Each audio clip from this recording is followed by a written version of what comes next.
Bom dia a todos, meu nome é Raison, eu sou chefe da divisão de contratos e convênios aqui da DCO, na PROAD, né? E vamos iniciar agora a palestra sobre gestão de contratos, né? Essa palestra visa abordar de maneira bem sucinta, pessoal, os aspectos da gestão de contratos, né? Que é um item que impacta muito, né, na universidade, em virtude da celebração de contratos, que são essenciais para execução de serviços, compra de produtos. Então, para quem já foi ou pode vir a ser um gestor de contratos, né, um fiscal de contrato, é bastante interessante, né? Eu só queria ressaltar que o foco dessa palestra que vai ser feita agora, ela é uma palestra que não vai entrar muito em termos técnicos, né? Ela é mais para quem não tem muita familiaridade com o assunto e para que possa entender mesmo, né, de maneira palatável, para que possa ser para possa ficar claro, né, tirar as dúvidas e para a pessoa ver que não é tão complicado assim, né, mas entender como funciona, né, quais são os fluxos e qual o objetivo da gestão de contratos, né. Bom, então vamos começar. Não, o áudio tá, já abri teu áudio aqui já. Não tava sendo áudio, não? Tava antes? Bom dia, pessoal. Problemas técnicos aqui. Nossa técnica Patrícia aqui de som estava ajustando as coisas. Vamos iniciar agora. Aqui. Certo? Então, o tema da palestra é celebração e gestão de contratos administrativos, né? Meu nome é Raison Wilber Almeida Vieira, né? Um nome bem simples aí, ó, nada difícil de escrever, como vocês podem ver, né? Então, vamos iniciar. Primeiramente, né, pessoal, vamos começar conceituando, né, o objeto da palestra, né, o objeto principal da nossa palestra aqui, que é o contrato. O que é um contrato, de fato, né? A gente escuta muito falar sobre contrato, que tem que fazer um contrato para obra, para serviços, mas o que de fato, qual o conceito de contrato, né? De acordo com a legislação vigente, um contrato, né, de maneira sucinta, é todo e qualquer ajuste entre órgãos ou entidades da administração pública e particulares em que haja um acordo de vontades para a formação de vínculo e a estipulação de obrigações recíprocas, seja qual for a denominação utilizada, né? Esse é o conceito estipulado pela Lei 8666 de 93, que muitos de vocês já devem ter ouvido falar, né? Que rege as compras públicas, as contratações, aditivos, né? Todas as questões que são pertinentes às compras públicas, né? A primeira legislação mais abrangente que teve, que depois vieram outras, mas essa é a principal. Certo? Então, o contrato nada mais é do que isso, né? Onde duas partes entram em um ajuste para a consecução de objetivo. Óbvio que com interesses opostos, né? Mas para atingir um objetivo em comum. Pode ser uma obra, uma execução de um serviço, compra de algum material, contratação de um serviço especializado e tudo o que mais que for necessário para a administração exercer suas atividades, né? Perante o povo e os cidadãos. Certo? A legislação aplicável, ela é infindável, não vou entrar muito em detalhes aqui, mas vamos discorrer aqui sobre os principais, né, que estão sendo abordados. Em primeiro lugar, temos a Lei 8666, né, como eu já falei antes, é a primeira legislação, né, de grande vulto que foi estabelecida para as compras públicas. Tem a Lei 2462, né, que versa sobre o regime diferenciado de contratação, que o pessoal da ICS abordou anteriormente, né, de maneira mais detalhada. A Lei 10.520, que regula o pregão, na modalidade que criou o pregão, instituiu o pregão. O Decreto 5.550, né, que regulamentou o pregão na forma eletrônica. O Decreto 7892, que é sobre registro de preço. A Instrução Normativa 5 de 2017, que é mais recente, né, que ela veio substituir a IN2 de 2008, que regulamentava a questão da execução de serviços, né, a fiscalização, a gestão, como é que tem que ser. E temos o normativo interno, né, que é recente também, Instrução Normativa 5 de 2018 da Unifesp, né, que em virtude da nossa limitação, a Unifesp, por ser um órgão bem recente, novo, né, como o professor Mauro costuma falar, a Unifespinha, né, bem recente, desde 2013, então a legislação, por vezes, ela não reflete a nossa realidade, né, nós temos poucos servidores em algumas áreas ainda, então a gente veio regulamentar a IN 5 de 2017 para a nossa realidade, né, para que nós possamos exercer as atividades de fiscalização e gestão de contratos de maneira mais eficiente, certo? E demais legislações que não cabe aqui citar todas porque são infindáveis, né, dependendo do objeto do contrato, pode ser aplicado uma legislação específica de TI, legislação de fundação de apoio, legislação de outros objetos, enfim, né, são infindáveis, mas essas são as principais, certo? Sobre as características do contrato, né? Dado o conceito que já foi citado anteriormente, quais são as principais características? Primeiramente, os contratos são necessariamente precedidos de licitação, né? Ressalvadas as hipóteses previstas em lei. Ou seja, em regra, tem que haver licitação, né? Como o pessoal da DDSS falou. Quais seriam as ressalvas, né? As exceções? Inexigibilidade, dispensa de licitação, né? Essas são as ressalvas que podem ocorrer e podem gerar um contrato dependendo disso. Os contratos administrativos, que se diferem dos contratos particulares, que são feitos entre os particulares, né, entre os cidadãos e empresas privadas, eles se diferem também porque os administrativos têm as chamadas cláusulas exorbitantes, né, que estão dispostas no artigo 58 da Lei 8.666. O que são essas cláusulas exorbitantes? Essas cláusulas exorbitantes foram instituídas pela Lei 8.666 para permitir à administração tomar algumas atitudes para resguardar a sua atuação que de outro modo não seria possível. Por exemplo, a administração pode impor à contratada, no caso, sanções, caso ela atrase a execução da obra, né? Pode impor a ela que ela continue executando um serviço mesmo com... Não está saindo áudio? Que ela continue executando o serviço mesmo que porventura possa ocorrer algum imprevisto, né? Um atraso de pagamento, né? A lei, por exemplo, institui que a contratada deve executar o serviço por até 90 dias, suportando eventuais atrasos de pagamento. Óbvio que isso não é ideal, né? Assim, ó, a gente vai atrasar aqui se vamos pagar depois de 90 dias. E isso é uma situação excepcional para que serviços essenciais não sejam paralisados. Vamos supor que um contrato que atenda um serviço de radiologia, por exemplo, de um hospital, né? Aí, por algum motivo específico, atrasou o pagamento um mês. Já pensou se a empresa contratada paralisasse imediatamente o serviço? A população é quem ia sofrer, né? Então, como a gente sabe que a administração pública é cheia de procedimentos, tem uma série de fatores que influenciam a execução de um contrato, as cláusulas exorbitantes vieram para diminuir o impacto que a população poderia sofrer em virtude disso, né? Não engessando a administração, né? E a execução do seu serviço, certo? O contrato, né, ele tem interesses diversos e opostos das partes, né? Apesar do objeto ser único, por exemplo, um contrato de obra, né? O objeto do contrato é a construção de determinado prédio, determinada instalação, né? Mas os interesses das partes são opostos. Por quê? A administração ela visa o bem comum, né? Ela visa atender as demandas do cidadão. Ela quer aquela obra ali para poder atender a população, atender seus interesses, suas atividades administrativas. E a empresa não. A empresa contratada ela quer executar o serviço e receber o dinheiro e seguir em frente, né? É óbvio que pode ter o interesse ali, né, de atuar de maneira a beneficiar a população, mas o objetivo primordial é receber o recurso e oferir um lucro, né? Então, por isso que a gente fala que interesses são divergentes e opostos, né? Diferente de convênios, que a gente vai ver na palestra da tarde, né? Em regra, o contrato deve ser formal e escrito, certo, pessoal? Existem algumas pequenas exceções na verdade, uma pequena exceção para contrato verbal, né? Que admite, excepcionalmente, no caso de compras de pequeno vulto, né? Mas que não entra no caso aqui. Sempre a regra deve ser formal escrito. Às vezes não é nem um contrato em si só, né? Pode ser utilizado de outras formas. Pode ser um empenho, pode ser uma autorização de fornecimento, mas em regra ele é um documento físico, né? Com dados escritos, né? Palpável, né? E formal, certo? Então essa é a regra. Deve haver prévio empenho para o contrato, né? Essa é a regra também, que decorre lá do decreto que regulamenta as coisas orçamentárias, decreto 42, não me recordo agora, né? Mas o decreto antigo que, no caso, para toda despesa tem que haver prévio empenho, certo? E como o contrato ele é uma despesa, né? Logicamente, tem que ter prévio empenho para sua celebração. Então, antes da celebração do contrato, é necessário que haja disponibilidade orçamentária, né? E que seja feito o empenho para permitir a sua perfeita execução, certo? E também as cláusulas essenciais dos contratos, né, que estão no artigo 55. Dentre elas lá nós podemos ver que o contrato deve prever cláusula de reajuste, o contrato deve prever a vinculação do instrumento com o edital do pregão, termo de referência, né? Ele deve prever o regime de execução do serviço, dentre diversos outros itens, né, que a lei prevê, certo?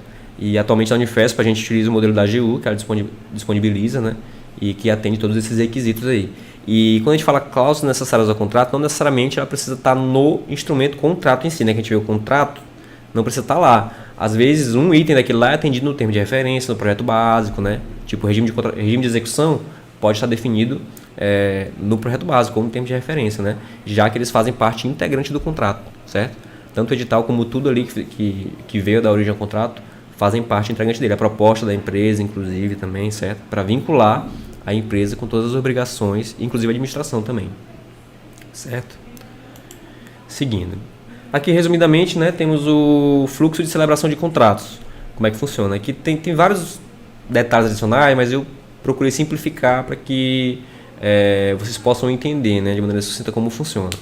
Primeiramente, ali no item 1, né, temos a licitação ou a dispensa, a inelegibilidade, que vai vir a dar origem ao contrato, né, que vai cumprir mais a parte da DCS, que já falou anteriormente, né, que entra estudos preliminares, né, planejamento da contratação, licitação, confecção do edital, homologação, todas essas etapas aí que vem anteriormente, né. Após isso, né, é dado início ao processo de celebração do contrato. Depois vem a questão do empenho e demais documentos que possam ser necessários, né, que o empenho é prévio, como eu falei anteriormente. Que demais documentos podem ser esses, né, que podem ser necessários para a celebração do contrato? Por exemplo, se for decorrente de uma ata de registro de preço, o contrato, que a gente vai entrar em detalhes mais à frente, pode ser necessário colocar uma tabela dos itens, entendeu? Especificar qual vai ser o percentual da garantia, né? Que é diferente de um contrato decorrente de uma licitação tradicional. A ata de registro de preço necessita de um detalhamento adicional na hora de fazer o contrato, certo? Depois vem a requisição de celebração, que é o item 3 aqui. Essa requisição de celebração, pessoal, ele é um documento feito por nós, né, pela DCC, para auxiliar o gestor ou o setor demandante a instruir o pedido de celebração do contrato. Porque na hora da gente confeccionar o contrato, que no caso a DCS confecciona a minuta, a gente precisa de algumas informações, né? Então é necessário que seja informado o prazo de vigência, né? E se o prazo de vigência estiver amarrado no edital, mas às vezes precisa que se inicie numa data específica, por exemplo, não, eu quero que esse contrato inicie no dia 1º de abril, porque eu tenho já um contrato em andamento, eu tenho que fazer a transição do contrato atual para o contrato novo. Então, essas informações são necessárias que sejam apresentadas para a DCC, para que a gente possa fazer o contrato da maneira correta, sem prejudicar os aspectos da administração, né? Atender o interesse do setor técnico, que precisa do contrato, né? E para que evite a possibilidade de ocorrência de erros, né? Então é muito importante esse documento, é como se fosse um checklist para o gestor ou para o setor técnico saber o que precisa encaminhar para a DCC para que o contrato possa ser celebrado sem problemas, né? Porque acontecia muito de vir o processo pedindo o contrato, mas aí faltava algum documento e a gente tinha que devolver. Então é um documento importante, né, para orientar os gestores do setor técnico na celebração de contratos, certo? Depois disso vem a confecção do contrato em si, que no caso é feito pela gente, né, com base de todas essas informações prestadas e documentos apresentados. A DCC vai confeccionar o contrato, né? A minuta com base no modelo que foi anexo ao edital, né? Que é obrigatório, a minuta do contrato está anexa ao edital já, mesmo que seja de ata de registro de preço, é necessário estar a minuta lá presente, porque caso seja necessário fazer um contrato, a minuta já está presente e é possível fazer o contrato, certo? Então a gente faz o contrato, coloca os dados da contratada, o valor, os itens que vão entrar no contrato, entendeu? Índice de reajuste, valor da garantia, tudo que for necessário, né? Depois, o passo é a assinatura do fornecedor. A gente caminha para o fornecedor, né? E dando um prazo para ele assinar o contrato, certo? E a depender do contrato ou não, o contrato pode ou não ter garantia, né? O que seria essa garantia? Garantia é um valor que pode ser provisionado pelo fornecedor ou pelo contratado a critério da administração, né? A gente, no caso como administração, que verifica a necessidade de apresentação dessa garantia para subsidiar eventuais problemas que possam vir a ocorrer na execução do contrato, né? Vamos supor que um contrato de uma obra, né, que é essencial para a gente, uma obra de alta complexidade. Um atraso nessa obra ou a execução de um serviço que não foi feito corretamente, ou então em decorrência da execução dessa obra que foi causado um prejuízo para a Unifespa, né, ou atrasado pagamento de funcionários. Então a Unifespa pode se utilizar dessa garantia para poder arcar com esse prejuízo, né, executar a garantia e arcar com os prejuízos. É opcional da administração, né, depende do risco do contrato. Contratos mais simples geralmente não é exigido, tipo de compra e entrega imediata. A gente pede, faz a autorização de fornecimento, vem o produto, entrega e acabou, né? Agora contratos de execução mais longa, que envolvem um grande vulto, um valor vultoso, geralmente é pedido essa garantia, né? Que pode variar de 0, né? Quando não tem, até 10% no caso de grande complexidade, né? 5% é a regra, mas se for comprovado nos autos do processo que o processo é de grande complexidade, pode chegar até 10% do valor do contrato. Por exemplo, um contrato de 1 milhão, a gente pode pedir uma garantia de até R$ 100.000, né? Que é um valor alto, né? Então, por isso que é exceção, porque acaba onerando a empresa também, né? Certo? Depois que a empresa assinar o contrato, né, da parte dela e apresentar a garantia, a gente encaminha para assinatura, a gente verifica se foi assinado corretamente, né? Atualmente a gente está utilizando a assinatura via certificado digital, antigamente era na caneta mesmo, né? Tem que ser uma certificação digital válida, né? Conforme os padrões do ECP Brasil, um tokenzinho, né, com certificado digital. Não pode ser qualquer uma assinatura digitalizada, que é diferente, né? Que é para dar validade à assinatura. Ela permite conferir a autenticidade, os dados de quem está assinando, né? E atualmente, para economizar e agilizar, né? Porque antigamente precisava ir via correios. Atualmente não, a gente manda por e-mail, a empresa assina via token, devolve por e-mail. Aí o reitor assina também via token, a gente devolve. Não gasta com correios, não imprime, né, o contrato, que antigamente era impresso. E isso agilizou muito. Então a gente encaminha para o reitor assinar, né?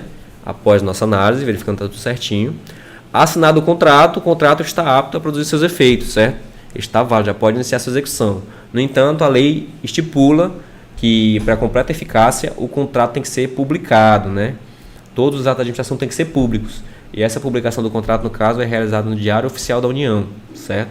A gente encaminha o contrato para publicação, o extrato do contrato, né? Um resumo do contrato, que é para dar ciência, né, à população, aos interessados, de que o contrato foi celebrado, o valor, né, a empresa, certo?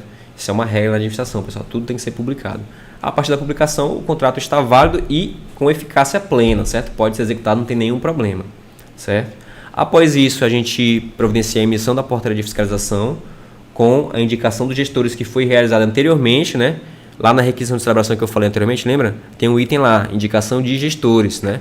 O setor técnico que demandar a celebração do contrato tem que indicar os gestores que vão acompanhar a execução do contrato, um titular e um suplente, certo? E os gestores que vão estar à frente da execução do contrato ali, acompanhando junto à empresa, né, a perfeita execução do contrato. Então a gente encaminha para a emissão da portaria, que contém outros atores do processo que a gente vai falar mais à frente, né? Mas que vai ser a equipe que vai acompanhar a execução do contrato, certo? Depois tem alguns registros adicionais, né? A gente tem vários sistemas de administração que a gente tem que alimentar, né? Tem o CIMEC, tem registros internos nossos, né? CIPAC, diversos sistemas que a gente tem que alimentar e controles, né? Para poder ter os dados desse contrato nos sistemas pertinentes, né? E permitir o perfeito acompanhamento dele. Depois de concluído isso, registrado, publicado, assinado, a gente encaminha, por fim, para execução do setor técnico, né? O contrato está celebrado certinho, então, por exemplo, se for uma obra, nesse caso aqui é a Cinfra, né?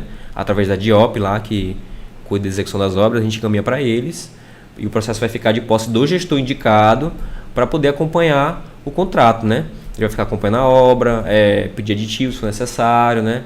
Conforme a providência que a gente vai ver posteriormente aqui, certo? Esse aqui, pessoal, é para vocês darem uma olhadinha rápida na requisição de celebração, que eu falei anteriormente, celebração de contratos. Como é que ela funciona?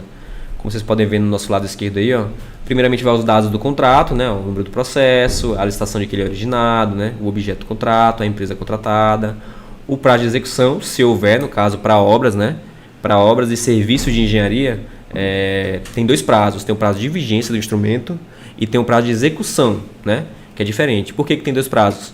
Porque é para dar o tempo do gestor poder verificar o recebimento do serviço. O prazo de execução é de fato para a empresa executar o serviço e geralmente a vigência é colocada para 3 meses depois. Por quê? Porque nesse intervalo, em se tratando de uma obra que é um objeto muito complexo, né, que é um prédio enorme, então o gestor precisa de um tempo para poder verificar se todos os aspectos foram atendidos, se não tem nada faltando, se tem que refazer algum serviço. Então, esse prazo é justamente para verificar a conformidade do objeto, certo? E se tiver alguma necessidade, por exemplo, aí, nesse prazo aí o gestor verificou que houve algum problema, então vai ser necessário refazer. Se for necessário um prazo adicional, naquele tempo ali da vigência que está sobrando não for suficiente para poder fazer a correção necessária, então o gestor pode precisar pedir um aditivo de prorrogação de prazo, né, para poder dar mais um tempo para a empresa corrigir. Óbvio que se for culpa da empresa, a empresa tem que ser responsabilizada, né? Mas pode ser um fator externo também, que não foi culpa da empresa, né? Um acidente externo, caiu um caminhão no meio da rua, de repente ninguém tinha controle disso, foi, invadiu a obra e bateu no muro lá e, né, é um fato superveniente, não foi culpa da empresa. Então, diversas situações podem ensejar uma prorrogação do prazo para recebimento da obra, certo? Aí aqui no lado direito aqui a gente tem alguns itens para você ver, ó. No caso aqui, se o contrato tem que ser pedido nos autos do processo da licitação, né? Nunca pode ser num processo à parte. No mesmo processo que foi feita a licitação, tem que ser pedido o contrato. Então, primeiro item, né? O contrato está sendo pedido nos autos do processo de licitação, que foi devidamente homologado, aí sim, né? A pessoa marca. Aí no caso, o segundo item. Foi realizada indicação de gestores, como eu falei anteriormente, né? Tem que indicar os gestores, né? Porque eles serão responsáveis pelo acompanhamento, certo? O terceiro item aqui, ó. Consta indicação do prazo de vigência respectivo e do cronograma de execução. Tem que ter também, porque essa informação tem que constar no contrato, né? Então, por exemplo, às vezes o prazo de vigência está no edital, né? Mas o gestor pode indicar o início de uma data específica, como eu falei anteriormente, né? Eu posso colocar para iniciar no dia 15 do mês, no dia 1º, né? Em virtude de alguma necessidade. Ou então pode colocar início imediato a partir dessa data do contrato, se for urgente, né? Então, e tem diversos outros itens aí na requisição para baixo, né? Que devem ser preenchidos pelo setor demandante. Alguns itens podem não se aplicar, né? Por exemplo, tem um aqui, ó, o contrato possui vigência indeterminada. Nesse caso aqui a maioria vai ser não. Por quê? Esse item só se aplica para quando é contratos de serviço de monopólio, que é fornecimento de água, energia. Então a AGU permite, tem uma orientação normativa que permite que o contrato seja por vigência determinada. Já que o serviço é de monopólio, não tem porquê eu ficar fazendo um contrato de 12 meses e ficar prorrogando, né, por períodos sucessivos. Já faz por vigência determinada, porque sempre vai ser aquele fornecedor que vai ter que me atender. Não tem outro fornecedor, tipo aqui no Pará. É apenas a CELPA, que hoje é Equatorial, né, que fornece energia elétrica. Né? Não tem outra concessionária que possa concorrer com ela e fornecer preços menores. Então, nesse caso, seria um contrato por vigência determinada. COSAMPA, a mesma coisa, certo? Então, é isso. E aqui temos o item, ó, você tem que preencher sim, não ou não se aplica, né, na requisição. Sim, quando você atendeu a recomendação, né, o requisito. Não, quando você não atendeu, né, mas ele se aplicaria de alguma forma. E não se aplica quando ele não se aplica mesmo, né? Tipo uma demanda de obra para um contrato de serviço, não se aplica. E aqui no lado tem um campo de folha e ordem, que é para indicar a localização do documento, né? Agora nós temos o processo eletrônico, então não é mais por página, né? Antes, quando era físico, a gente folheava e indicava a página correta. Agora não, é por ordem, né? Então a gente vai indicar a ordem do documento. Por exemplo, o ofício que indica a vigência está na ordem tal, né? Ou então a vigência pode ser indicada aqui na requisição mesmo, né? Vai caso a caso isso. E o campo de observação, que é para colocar alguma observação específica sobre um item aí, né? Que tem contratos e contratos. Então pode ter alguma peculiaridade no contrato que está sendo requisitado que necessita de alguma justificativa adicional, que é para DCC, quando for confeccionar o contrato, poder entender e não encaminhar nenhum dado errado, certo? Certo, como eu falei anteriormente, né? Tem a emissão da portaria de fiscalização. Nesse caso temos um esqueminha aí que eu fiz para melhor visualizar da comissão de fiscalização, dos membros da comissão de fiscalização, né, que acompanham os contratos da administração, né. Esse esquema aí, pessoal, ele é instituído pela IN 5/2017, certo? E foi adotado aqui também na Unifespa, com algumas mudancinhas, né, com relação às competências dos membros, mas em suma é o mesmo, certo? Nós temos aí a figura do gestor, como eu já falei anteriormente, né? Esse rapaz no meio aqui, ó, ele é responsável pelo acompanhamento da execução de fato, né, do contrato. Ele vai estar ali mais à frente da execução, conforme eu vou falar posteriormente, né. Temos também os fiscais técnico e setorial, né, que eles auxiliam o gestor, né, na execução do contrato. Tem também o fiscal administrativo, que verifica mais aspectos administrativos e contábeis do contrato, né, auxiliando o gestor, porque o contrato ele tem diversos aspectos, né? Tem a parte técnica de execução, como no caso de uma obra, a parte de engenharia, né? Ou então no caso de um serviço técnico, pode ser um serviço laboratorial, um serviço computacional de informática, né? Então vai ter que ter um gestor que entenda dessa área. Mas também tem aspectos administrativos, né? De pagamento, de retenção de tributos, de verbas trabalhistas, né? Que não é possível que o gestor atenda toda a completude desses requisitos. Então, é designado uma pessoa específica para isso, que é o fiscal administrativo, conforme eu vou falar também. E também tem a fiscalização pelo público usuário. Quando é um serviço que atinge diretamente o público usuário, como é o caso aqui dos tapiris, por exemplo, né, que fornece alimento para os alunos, para os servidores, então pode ser instituída métodos de fiscalização pelo público usuário, né, que é muito importante também, já que ele é o público-alvo e maior interessado na execução do serviço. Certo? Agora, pessoal, a gente vai entrar em detalhes aqui dos papéis, né? Especificamente de cada ator que foi indicado anteriormente. Primeiramente, aqui temos o gestor, né? A peça principal, de fato, aqui da fiscalização, já que ele vai estar à frente da execução, né? Ele acompanha a execução contratual, pessoal, diretamente, né? In loco. O que quer dizer in loco? Pessoalmente, ele vai estar lá. Se for uma obra, ele vai estar lá na obra, andando na obra, vendo o serviço de fato sendo executado, né? Ele tem que estar presente na execução do serviço, né? E tem contato direto com a empresa contratada. Ele que fala com o preposto da empresa, necessita algumas providências adicionais, né? Ele que recebe a nota fiscal, os documentos de pagamento, né? Então, ele que vai estar encabeçando a execução contratual. É muito importante que o gestor tenha qualificação na área de execução do contrato, né? Se for uma obra, é importante que ele tenha capacidade de acompanhar aquela obra. Se for um serviço de informática, é importante que ele tenha capacidade de entender que aquele contrato está sendo executado em conformidade, né? De acordo com os requisitos técnicos e legais pertinentes. Então é muito importante que tenha capacitação para isso, certo? Aí depende da indicação do setor técnico. Ele tem foco na área técnica, né? Como já foi falado. Verifica se a contratada está cumprindo as obrigações contratuais, né? Ele que vai estar lá em cima, né? Verificando se a execução está em conformidade. Ele é responsável por atestar as notas, né? Quando a empresa executa o serviço, ela apresenta nota fiscal junto com a documentação complementar, e o gestor é responsável por verificar se aquele serviço foi realmente executado, né? Já que ele está lá acompanhando diretamente. Ele tem como ver, olha, esse serviço aqui foi executado, eu estou vendo aqui, eu tenho elementos que me comprovam que ele foi executado. Ele atesta a nota, certo? O ateste nada mais é do que uma confirmação da execução desse serviço, certo? Ele registra as ocorrências quando ocorrerem, né? Podem e geralmente vão ocorrer alguns problemas durante a execução do contrato, né? É praticamente impossível que um contrato ocorra sem que tenha algum probleminha ali. Então, ele deve registrar as ocorrências, né? Para poder tomar as providências cabíveis assim que necessário. Ele que solicita a abertura de procedimentos administrativos, né? Com relação à natureza técnica de execução. Se ele verificar que uma obra não está sendo executada conforme o cronograma de execução, por exemplo, no mês 2 lá era para a empresa estar já nessa parte aqui, mas ela não conseguiu atingir aquele nível de execução. Ele está antes, então está atrasada a obra. Então o gestor tem por obrigação notificar a contratada, pedir esclarecimentos, né? Solicitar providências. Caso não se resolva a situação, então tem que ser aberto um procedimento administrativo, que a gente vai explicar também melhor mais para frente, certo? E também ele que demanda aditivos e outras atribuições pertinentes, né? Tipo, se precisar alterar algum aspecto do contrato, prorrogar a vigência, fazer um acréscimo contratual, mudar alguma especificação da execução, é o gestor que vai demandar, certo? Ele que vai encaminhar a documentação para a DCC solicitando alteração e justificando toda essa demanda, ok? O fiscal administrativo, pessoal. Bem, o fiscal administrativo, como eu falei anteriormente, ele acompanha a execução contratual através da documentação encaminhada pelo gestor e empresa contratada, né?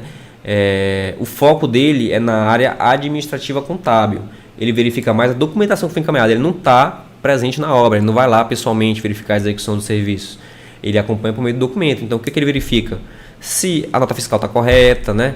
Se a empresa apresentou os comprovantes de pagamento dos funcionários, né? De maneira amostral, né? Conforme a IN regulamenta, né? Então, toda essa documentação aí, para ver se a empresa está cumprindo as obrigações na parte administrativa e contábil, é de responsabilidade do fiscal administrativo, certo? Ele verifica cumprindo as obrigações trabalhistas, previdenciárias e fiscais, no caso de contratos que envolvam mão de obra, né? Por exemplo, de limpeza, que envolve contratação de mão de obra, né? Tem que ter essa verificação. No caso de contratos de serviços normais, por exemplo, outsourcing, que não tem necessariamente disponibilização de mão de obra, mas tem serviços. Então já é diferente, mas ainda assim tem uma certa verificação, né? Se a documentação for apresentada conforme o termo de referência. Então essa parte documental é de responsabilidade do fiscal. E ele ainda auxilia o ordenador de despesas no controle do saldo do contratual e de empenho, né? É importante ressaltar, pessoal, que esse controle do saldo contratual e de empenho é um controle complementar para auxiliar o ordenador de despesas, né? Porque o que acontecia antes, quando não tinha essa fiscalização?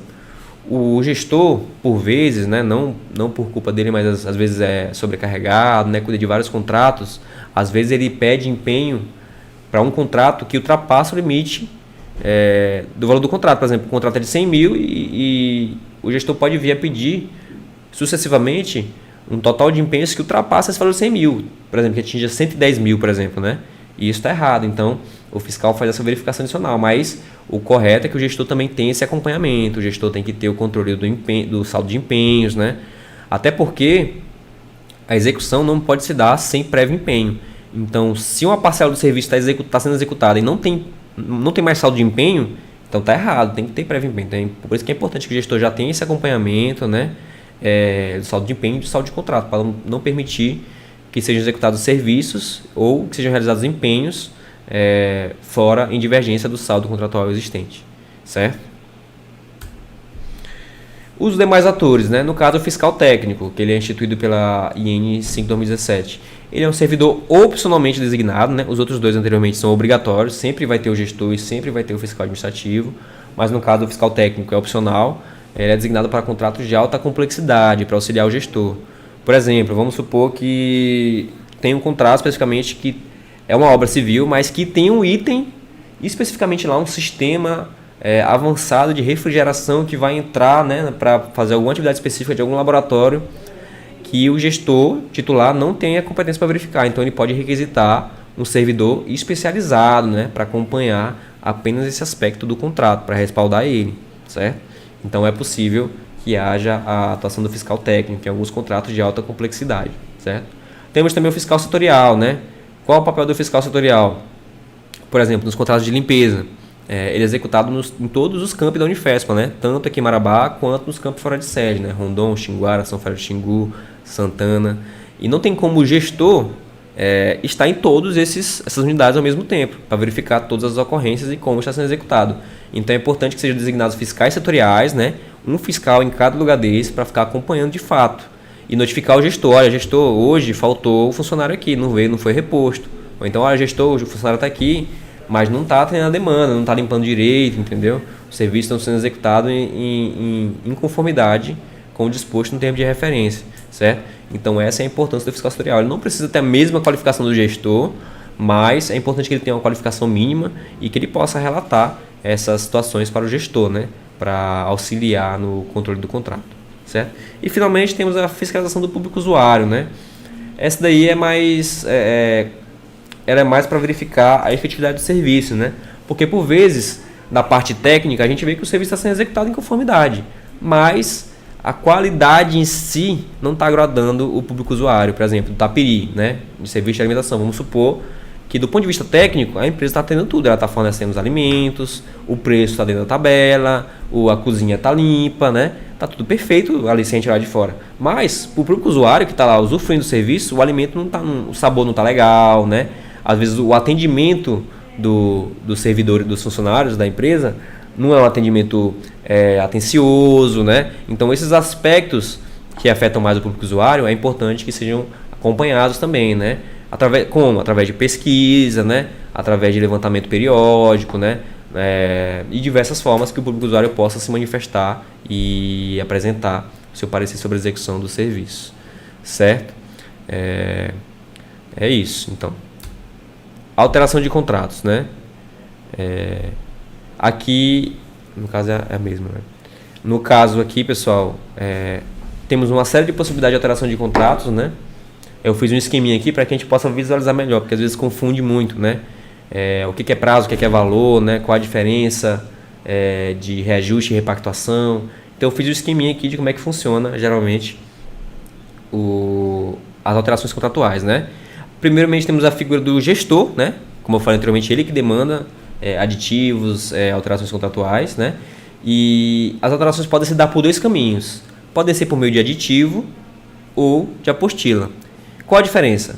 O aditivo, ele é uma alteração contratual. Eu vou estar, de fato, mudando alguma coisa no meu contrato, né? Seja o prazo de execução, seja alguma especificação técnica, seja aumentando o quantitativo ou o valor daquele contrato. É uma mudança de fato, certo?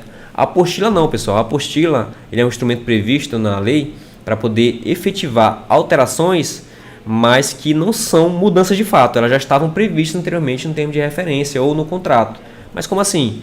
Por exemplo, um reajuste. É obrigatório que seja indicado o índice de reajuste para serviços que sejam continuados, né?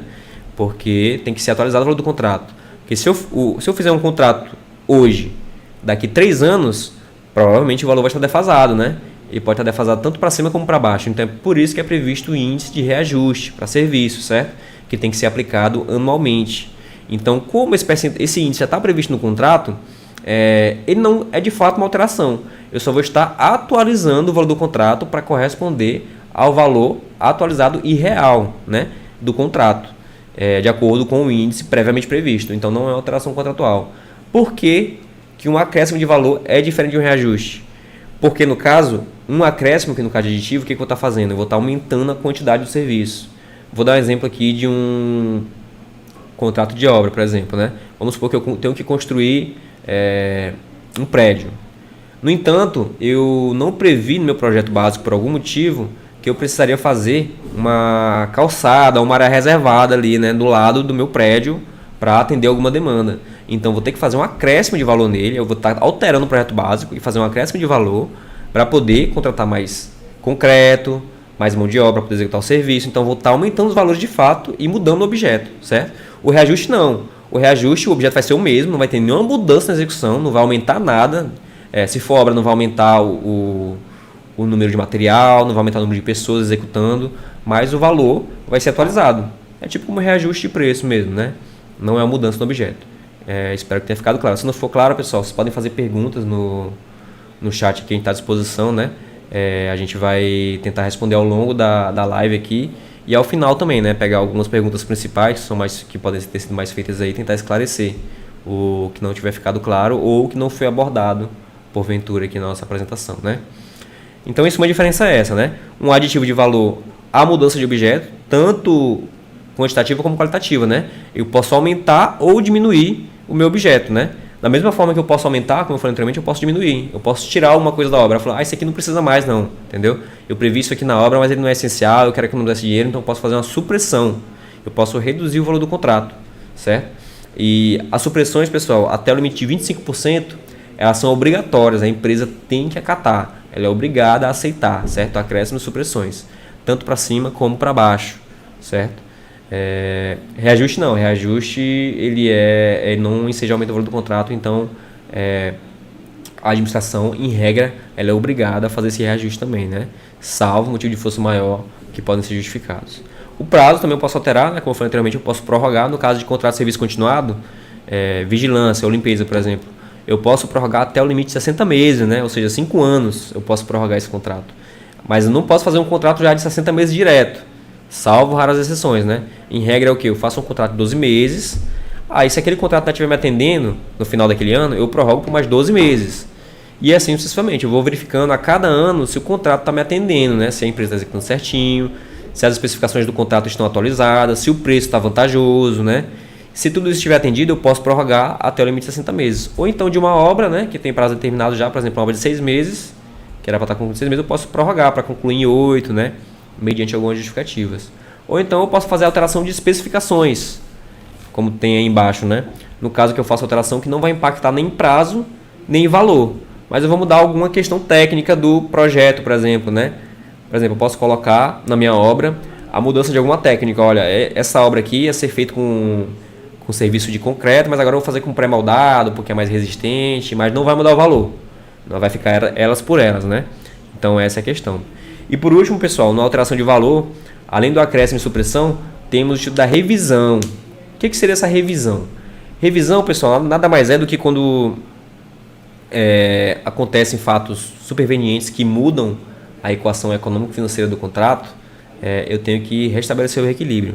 Agora falando em português, né? O que quer dizer isso aí? Quando acontece alguma coisa, por exemplo, uma obra, o valor do saco de cimento, por algum motivo, aumentou muito, né? Tipo agora, o que está passando aqui? Coronavírus, né? O dólar subiu vertiginosamente em questão de um mês.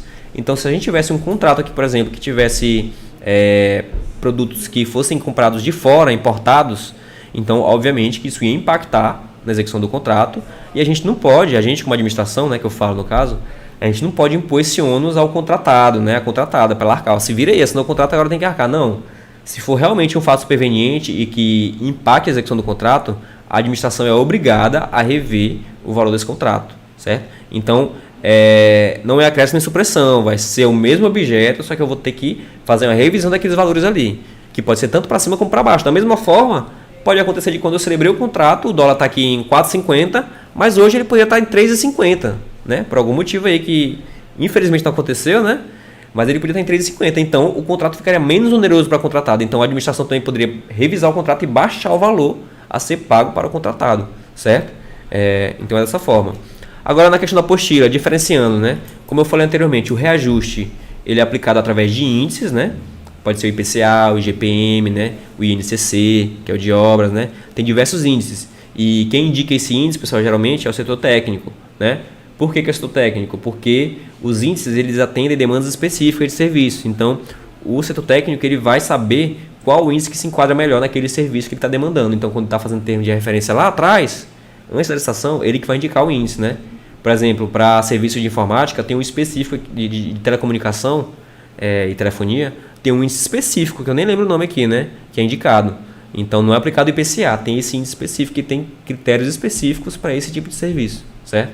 Então, esse é o reajuste. Por exemplo, aí se durante 12 meses variou 4% para cima, eu só pego esse índice de 4%, jogo em cima do contrato e está atualizado o valor do contrato. Bem simples, né? Agora temos também, pessoal, o Instituto da Repactuação. Esse já é mais complicado, né? Repactuação, ele é uma espécie de reajuste também, mas ele é aplicado para contratos de mão de obra, né? Então, o que acontece? Em contratos de mão de obra que eu tenho acordos coletivos, convenções coletivas que são revisadas anualmente e mudam o valor dos salários, dos benefícios dos funcionários, eu tenho que atualizar, né? Porque a administração tem que cumprir as normas legais. Então, tanto a empresa tem que pagar o piso, né? Ou o valor do salário que está na norma, lá na convenção coletiva para o funcionário, como a administração também tem que retribuir esse valor para a contratada, né? A contratada não pode suportar o ônus. Então, nesse caso, diferentemente do reajuste que é um índice, a empresa vai todo ano, né? Ela vai comprovar a variação desses valores por meio de convenção coletiva, de pesquisa de preço, no caso, se ela pagar vale transporte, ela tem que colocar cópia dos documentos que comprovem que o preço da passagem no município aumentou, né? Dentre diversos outros aspectos que comprovem a variação contratual, que no final vai dar um valor diferente lá, que pode ser tanto para cima como para baixo, né? Mas que não é simplesmente a aplicação de um índice, então ele é bem mais complexo, como vocês podem ver, né? E aí o gestor faz análise dessa documentação que a empresa fornece e depois encaminha da ICC para que a gente possa formalizar a alteração. Importante ressaltar, pessoal, quando coincidir uma repactuação com uma prorrogação, eu devo, na verdade, fazer as duas juntas para economizar, né? Não vou fazer dois processos separados e vai ser tudo feito via aditivo, certo? Então, eu só faço via apostila o reajuste e a repactuação quando eles são pedidos sozinhos, apartados, né? Agora, quando eles são pedidos juntos de uma prorrogação de prazo, de uma acréscimo de valor, então eu tenho que fazer via aditivo, certo? Outra diferença, no caso de aditivo, é obrigatória a análise da procuradoria, porque eu estou fazendo a alteração do contrato. Então tem que ter todo o rito de passar pela procuradoria, tudinho. E a apostila não. Eu poderia, em regra, só formalizar ele aqui com os requisitos técnicos básicos e já estava formalizado. Não precisaria de procuradoria. Mas, em regra, aqui na Unifesp a gente acaba submetendo para análise da procuradoria, que é para dar um maior grau de segurança, né? Para a gente não fazer uma alteração que porventura venha a ferir alguma lei, né? Algum princípio administrativo. Então, em regra, a gente acaba mandando, né? Salvo algumas exceções que possam ocorrer. Ok? Aqui o fluxo resumido também de alteração de contratos, né? Como é que funciona? Primeiramente, é formalizada a demanda de alteração, né? Ali, que é feita pelo gestor. Como é que ele vai formalizar isso, né? Na verdade, formalizado não, desculpa. Surge a demanda de alteração. O que pode ser isso? Pode ser um problema no meio da obra, pode ser um pedido da empresa, né? Pode ser alguma lei que mudou, que onerou a empresa, né? Vai surgir a demanda de alteração, né? Depois, vem as justificativas da documentação complementar, que o gestor vai ter que providenciar, no caso, né? No caso, ele vai ter que justificar o porquê daquela alteração. Se for um acréscimo de valor, ele vai ter que justificar. Está aumentando o valor, porque eu vou precisar fazer serviços que são essenciais, né? E documentação complementar. O que seria essa documentação complementar? O projeto básico atualizado, se for o caso, né? O termo de referência atualizado, né? A indicação de disponibilidade orçamentária que tem que ter. Se for aumentar o valor, então o gestor vai ter que indicar o recurso que vai atender aquele aumento de valor, né? Que já não vai ser o mesmo do início do contrato. E dentre outros documentos que podem vir a ser necessários dependendo do contrato, né? Também é necessário, pessoal, que haja anuência ou ciência do fornecedor, né? No caso de aqueles acréscimos que eu falei, de 25%, é apenas a ciência, né? Que a empresa, teoricamente, ela é obrigada a aceitar, né? Em regra, né? Pode haver exceções. Nos demais casos, no caso de prazo, prorrogação de prazo, alteração de projeto, a empresa tem que concordar, certo? Se ela não concordar, a gente não pode fazer de maneira unilateral. Então é necessário pedir uma anuência do fornecedor. É obrigatória essa anuência para que a gente possa dar seguimento ao aditivo, né? Depois disso tudo em mãos, o gestor vai preencher a requisição de alteração, que é semelhante à requisição do contrato, né? Que foi apresentado anteriormente, só que para aditivos. Depois o processo vem para a PROAD, né? E a gente faz a verificação da regularidade do processo e da confecção de minuta. A gente verifica se a empresa está com a regularidade fiscal em dia, né? Se ela foi declarada de idônea ou impedida de licitar, né? Que impeça a prorrogação ou o acréscimo, né? Pretendido. Se a documentação toda foi encaminhada conforme a requisição de alteração, né? A gente verifica tudo isso, né, pessoal? Apenas ressaltando qual a importância da requisição de alteração e da requisição de celebração de contrato e das demais requisições que a gente vai ver ao longo da apresentação. Ele é um documento, pessoal, que serve tanto de roteiro para o gestor, para ele organizar, saber o que ele tem que colocar no processo para fazer a demanda, né? Para não precisar o processo chegar aqui e a gente ficar devolvendo, né? Olha, tá faltando isso, né? Agiliza muito o processo. E também para permitir os setores que não são tão técnicos quanto a gente, que analisem de forma mais rápida, né? E mais assertiva o processo. Por exemplo, o gabinete e a Procuradoria Federal, eles não têm uma ciência tão grande dos requisitos técnicos que envolvem alguns aspectos do contrato, né? Porque a Procuradoria e o gabinete analisam processos de toda a Unifesp, não só de contratos. Então, por vezes, eles não vão saber o que é um documento de composição de planilha de custos, não vão saber o que é uma análise técnica, né? Não vão saber necessariamente onde que está indicada a disponibilidade orçamentária, né? Então, isso é para evitar que o processo vá para a Procuradoria não por incapacidade, mas por impossibilidade mesmo de verificar, que ela devolva pedindo alguma coisa que já está no processo, mas porque ela não conseguiu identificar apenas, certo? Então, é um meio de agilizar o processo, né? Podem achar assim, que é uma etapa desnecessária, mas ela é muito importante e ela agilizou muito a análise dos processos aqui, tanto pelo gabinete como pela Procuradoria, e internamente nossa aqui facilitou, né? E propiciou uma celeridade muito maior na análise do processo, certo? Depois disso, tem que ver a autorização do reitor, né? O reitor tem que autorizar. Essa é a pergunta no chat, já que eu respondo. A autorização do reitor. Tem que autorizar toda alteração de contrato, pessoal. O reitor tem que autorizar, né? Tem que passar. Ele vai pegar toda a documentação encaminhada antes, né? Técnica, tanto do gestor como da DCC, e vai verificar e vai autorizar ou não aquele aditivo ali, né? Ou aquela apostila, né? Depois da autorização do reitor, ele encaminha para a Procuradoria, para a análise jurídica, que é uma etapa obrigatória no caso de aditivo e uma etapa não obrigatória no caso de apostilamento, né? E aí a parecer vai emitir o parecer dela, que pode vir com algumas recomendações, que pode ser necessário corrigir, ou não, pode vir um parecer só favorável, né? Ou pode vir desfavorável também, que a gente não deseja, né? Mas pode acontecer, se tiver algum problema muito grande no pedido, né? Alguma inconformidade, ele pode ser não favorável também, né? Pode acontecer. A gente espera que não aconteça, mas é possível, né? Então, tendo parecer favorável e atendidas as recomendações que possam vir a ser feitas, depois o próximo passo é a assinatura, né? Do aditivo ou da apostila, que aí pode também ser necessária o reforço da garantia, né? No caso aí, pessoal, quando aumenta o valor do contrato, a garantia, como ela é um percentual do contrato, por exemplo, de 5%, se aumentou o valor, então o valor percentual vai aumentar também, né? Por exemplo, se o contrato antes era 100 mil e é uma garantia de 5%, que seria de 5 mil, né? Agora eu aumentei ele para 110 mil. Então, 5% não vai ser mais 5 mil, certo? Então, eu vou ter que aumentar proporcionalmente o valor da garantia para corresponder ao percentual do valor do contrato atualizado, certo? Isso tanto para acréscimo de valor, quanto para reajuste e repactuações. Sempre que mudou o valor, para mais ou para menos, eu tenho que readequar a garantia, certo? Então, essa etapa de assinatura aí também está inclusa o reforço ou adequação da garantia contratual quando houver, certo? E por fim, né, temos a publicação também, que é obrigatória no caso de aditivos, né? Conforme eu falei para contratos, ela é obrigatória para caso de aditivos, vai no Diário Oficial da União, né? Da ciência e publicidade para a população da alteração que foi feita, e ela não é obrigatória para apostila, mas a gente acaba também publicando, né, por vezes, que é para dar publicidade, transparência da administração, né? Não havendo prejuízo, a gente faz, né, para ficar melhor instruído o processo, certo? Por fim, depois disso, assinado, publicado, registrado também, onde tem que registrar, né, no CIMEC, CIPAC, onde tiver que registrar, nos controles próprios nossos, a gente encaminha para continuidade da execução do objeto, né? Volta para o setor técnico, para o gestor, para que ele possa dar seguimento à execução do contrato. Só uma pergunta aqui, pessoal, que fizeram sobre questão dos valores para dispensa de licitação e qual o limite para dispensa de licitação, né? Referência de serviço, né? Bom, pessoal, dispensa e licitação não tem limite, né?